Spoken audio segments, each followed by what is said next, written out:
Ecco, sono nel mio laboratorio, guardate che impasto di panettone, guardate che morbidezza.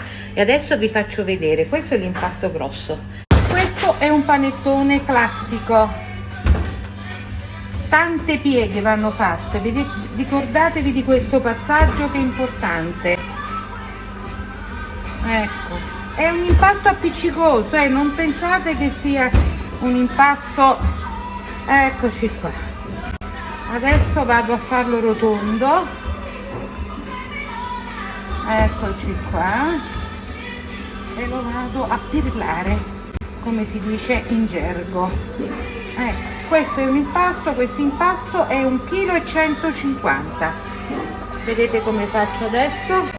Lo metto nel suo contenitore, lo schiaccio, ancora un pochino di burro sopra. E vedete che ci metto tanti ghirigori di zucchero. E adesso le mandorle le schiacciate anche un pochino così. Eccoci qua.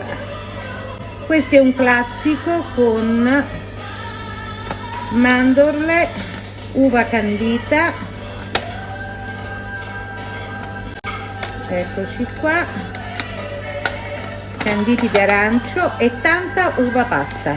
Adesso in questo contenitore devi lievitare tutta la notte e domani, quando si sarà sollevato fino a qui, lo inforniamo. Questo è il panettone di Angelica, che come si chiama? Buona sorte! Con tanto, fammi fare una gran bella figura. Tanti auguri di buon Natale! Il panettone buona sorte. L'ho fatto riposare, l'ho messa a testa in giù e appena si sono raffreddati, guardate, li ho confezionati in maniera semplice, a modo mio. La cosa simpatica però qual è?